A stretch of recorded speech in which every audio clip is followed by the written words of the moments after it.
forget what you learned in school. This is history's unhinged side. Oh, yeah? Welcome to Lifespan, The weekly podcast that digs up the dirt. on the most outrageous Chaotic and downright. WTF Liz ever lived All told in a fun, and fascinating way. share, rate, and follow the show for more wild stories.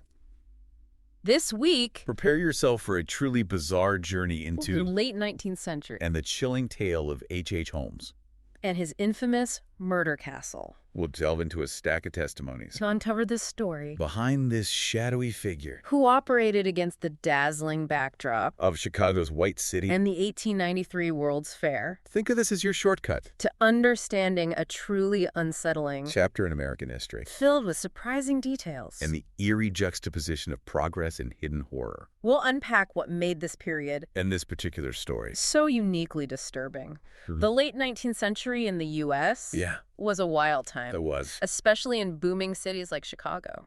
Absolutely. It was an era of incredibly rapid change and a real sense of optimism. I mean, the country was industrializing Yeah. at a breakneck pace. At a breakneck pace. And cities like Chicago Yeah, were at the forefront of that transformation. absolutely. And Chicago's population more than doubled. It did. Between 1880 and 1890, blowing past 1 million people. Wow. That's just mind-boggling growth It is. in a single decade. In that kind of chaotic expansion. Yeah. Who would notice a few more people disappearing. Right. It truly was an explosion. Yeah. And that growth was fueled by Chicago's strategic position Uh-huh. as a major transportation hub, Yeah. particularly with the rise of the railway system. Okay. It became the central link connecting the agricultural West with the markets in the East. It was the beating heart of American commerce, wasn't it? It was. Grain, Yeah, lumber, meat, Yeah. you name it. absolutely. Chicago was processing and shipping it. It was. But All that rapid growth couldn't have been entirely smooth sailing. no, it certainly wasn't. Yes. Rapid industrialization brought with it a whole host of social problems. Such as? Low wages, Yeah. unemployment, Uh-huh. really harsh working conditions. Okay. This created a huge divide between the wealthy and the working class, which included a lot of European and Southern immigrants. Oh, you can imagine the tensions. Absolutely. I remember reading about the Haymarket Affair of 1886. Right. That's a stark example Yeah, of the social unrest that was bubbling under the surface. Absolutely. Of all that progress. yeah.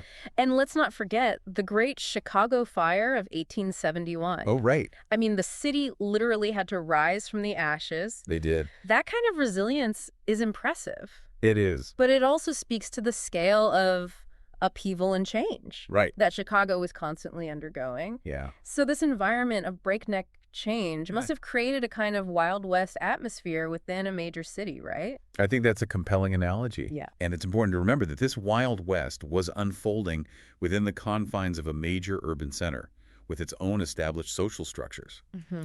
Even if those structures were under immense strain, Right. the sheer dynamism of the city, the constant flow of people, could definitely offer both opportunity for those looking to build a new life and cover for those with more nefarious intentions. So in this booming, Yeah. often chaotic environment, Yeah. the city then throws this incredible spectacle, They do. the World's Columbian Exposition of 1893. 1893. Yes. Tell me more about the White City and its significance in this bizarre journey. The White City was a symbol of the nation's ambition and achievements, attracting millions of visitors from all over the world. This gleaming neoclassical architecture was meant to showcase the pinnacle of human innovation and culture.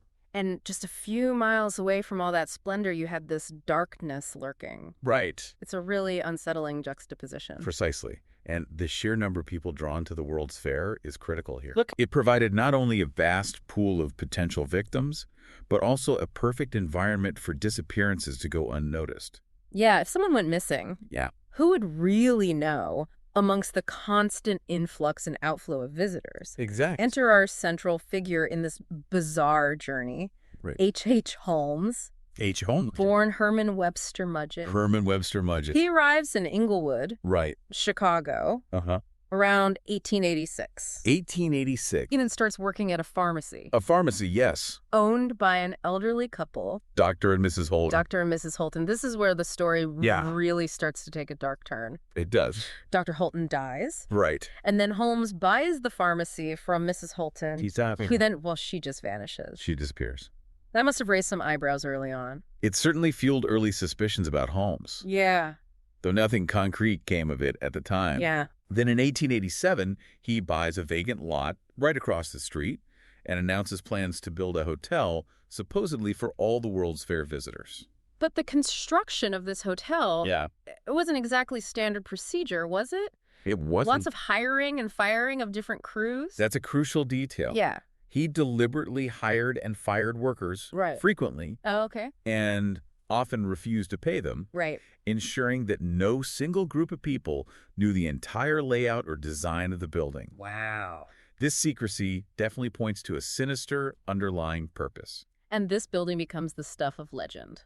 Yes. The Murder Castle. Murder Castle. The name itself just sends a shiver down your spine. It does. And the sensationalized accounts of its interior are truly nightmarish. They are. Narrow, winding hallways, secret passages, rooms with no windows, Right. or doors that just opened onto brick walls. Right. It was described as a complete labyrinth, It was. and the really gruesome details, trapdoors leading to the basement, Oh, yeah. soundproofed rooms with gas lines controlled from the outside. Right. That sounds like something out of a horror movie. It does. Even if exaggerated, what do these rumored features tell us about Holmes's mindset? The rumored soundproofed rooms and gas lines, controlled from the outside, even if exaggerated, paint a chilling picture of premeditated cruelty Wow. and a desire for absolute control. Okay. This wasn't just about theft. Right. It suggested deep-seated pathology. Okay. Some accounts even detailed a dissecting table, What? a stretching rack, a crematory disguised as an oil furnace, and vats of quicklime and acid in the basement, supposedly used to dispose of bodies. It's horrifying to even imagine. It is. But I know that modern historians have a slightly different take on just how elaborate this murder castle actually was. That's right. While some architectural plans and witness descriptions from the time do suggest unusual features, many historians now believe that the more outlandish details were largely a product of that sensational yellow journalism we talked about earlier. Yeah. Think exaggerated headlines, a focus on the lurid and sometimes a loose relationship with the truth in the pursuit of readership. So maybe not a fully functional torture chamber on every floor. It's more likely that the hidden rooms and passages were primarily used to conceal stolen goods from his various fraudulent schemes. Oh. He was a con man through and through. Right. While the building was undoubtedly strange and unsettling, the image of a purpose-built killing factory might be an exaggeration that has grown over time. Still, the fact that even some unusual features existed is deeply disturbing. It is. So how did all this start to unravel? How did people begin to realize what might be going on? The initial discoveries really began in 1894 and 1895, Okay. and it was largely driven by investigations into Holmes's involvement in insurance fraud. Okay. The death of his associate Benjamin Pitzel was a key turning point. And this is where Detective Frank Geyer comes in, right? Yes. He was the one who really started piecing things together. Exactly. Detective Geyer of the Philadelphia Police Department meticulously followed Holmes's trail, and his work led to the discovery of the remains of Pitzel's children in Toronto and Indianapolis. Oh, wow. That's what really opened the floodgates and let investigators take a much closer look at Holmes's Chicago property. And when the media got hold of this, Bro, it went completely wild, didn't it? it did. Archfiend of the age. Archfiend of the age. That's quite a It headline. was a full-blown media frenzy. Yeah. The yellow press really ran with the story of the murder castle, focusing on the most gruesome details and often exaggerating or even fabricating claims to sell more papers. Yeah, I can just picture the headlines. Yeah. Buried in a cellar. Buried in a cellar. Record of many killings. Record of many killings. It must have been terrifying.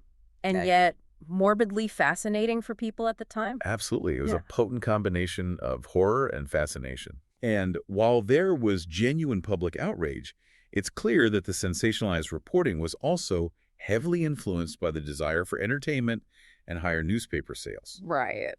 The term murder castle itself was really a creation of this media frenzy. So with all this sensationalism, it must have been incredibly difficult to get a clear picture of the victims. It was. Who were they and how many were there? Holmes himself was a notoriously unreliable narrator. Okay. He confessed to 27 murders, but later recanted some of those confessions. Oh, wow. Some of the people he claimed to have killed even turned up alive later. Really? He was a master of deception. So pinning down a true number of victims is almost impossible. It is, while contemporary newspapers were throwing around numbers as high as 200. 200. Most modern historians estimate the figure to be somewhere between 9 and 50. Oh. The really high numbers are likely a result of that initial media exaggeration. But we do know about some of his victims for sure, right? You do? Benjamin Pitzel and his children, for example. Yes. The murders of Benjamin Pitzel and his 3 children are the most well-documented, Okay. with actual recovered remains and witness testimony. Right. Several women who had relationships with Holmes, like Julia Connor and Emmeline Cigarand, also disappeared and are highly likely to be among his victims. But the idea of him luring in hundreds of tourists from the World's Fair, Right. the evidence for that seems pretty thin. Exactly. While the murder castle had those strange features, the limited physical evidence found during the investigations suggests that the really extreme claims about the number of victims are probably inflated. Despite all the sensationalism, there must be some first-hand accounts that give us a more grounded sense of what was happening. There are glimpses of truth to be found. Okay. Holmes's own chilling, quote, "I was born with the devil in me.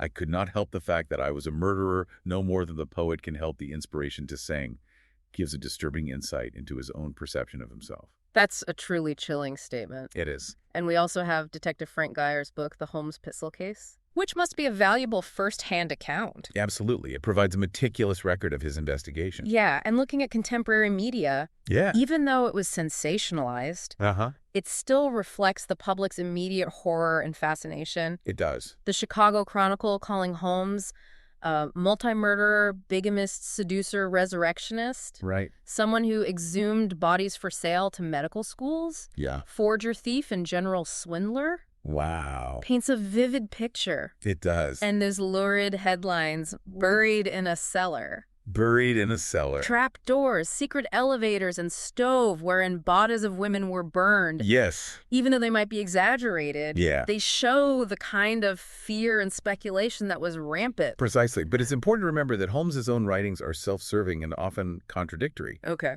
So they need to be taken with a huge grain of salt. Right. When we look at these primary sources, Yeah. we have to be critical and consider the biases and the context in which they were created. Beyond the main story. There are some really bizarre There are. and lesser-known facts about Holmes. Yeah.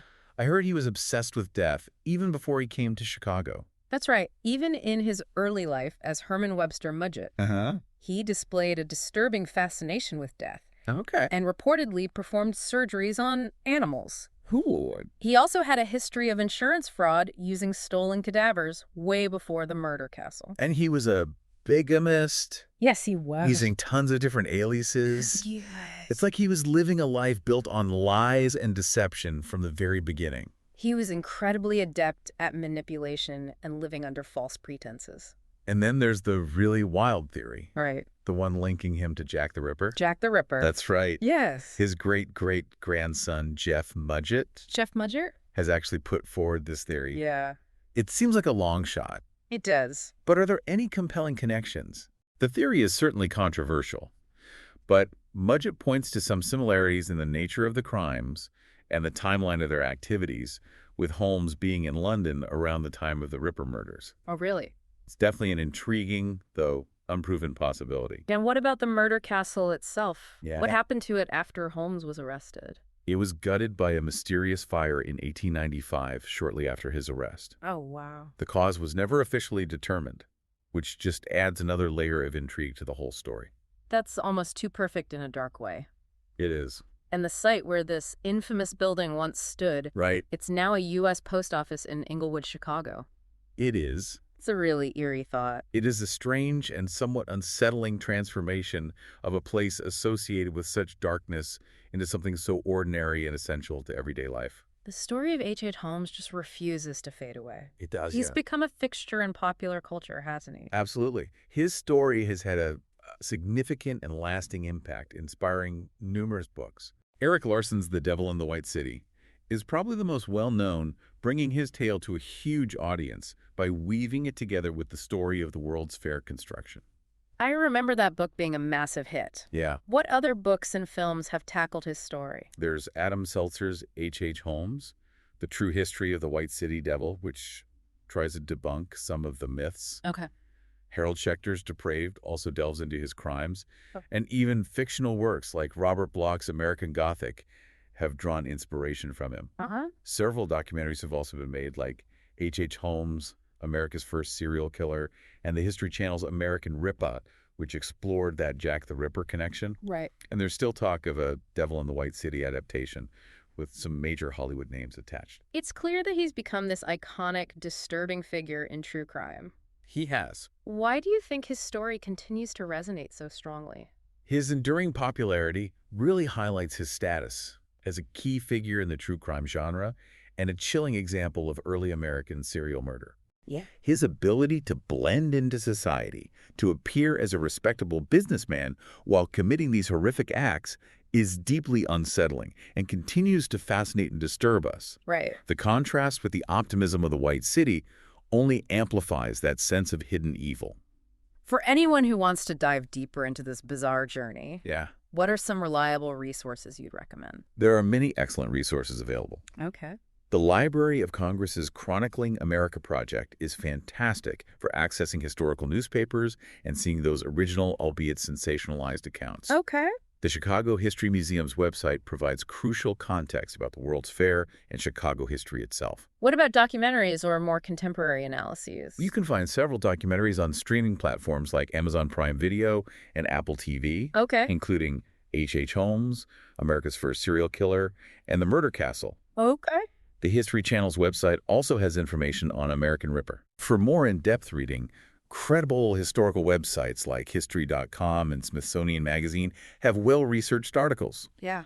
And you can always check encyclopedia entries on Britannica for a good overview, Uh-huh. or even look at academic databases like EBSCOhost for scholarly articles like the one in Forensic Scholars Today. This bizarre journey into the shadow of the White City and the story of H.H. Holmes really does leave you with a potent reminder It does. of the hidden darkness that can exist even amidst great progress and celebration. It does. This bizarre journey reveals how even amidst the shining optimism of progress, Yeah. a dark underbelly can thrive. Yes. And how the stories we tell ourselves, Right. often amplified by sensationalism, shape our understanding of the complexities of human evil. Right. And the enduring mystery of the murder castle and the uncertainty surrounding his true number of victims continue to fascinate and disturb us, Absolutely. raising some profound questions about our fascination with the macabre. The way this story was initially presented by the media certainly created a lasting legacy. It did. Absolutely. What does this tell you about why we're so drawn to these dark stories? I think. And how does the sensationalism of the past continue to shape our understanding of true crime today? Those are important questions to consider. This is just the beginning of unraveling this chilling tale. Yeah. We encourage you to explore the resources we've mentioned Absolutely. to continue your own bizarre journey Yeah. into this dark chapter of history. It is fascinating. Thank you for joining us on Lifespan, The weekly podcast. that digs up the dirt on the most outrageous, chaotic, and downright WTF leva ever lived, Oh, yeah. all told in a fun and fascinating way. Absolutely. Share, rate, and follow the show for more wild stories. We'll see you next time.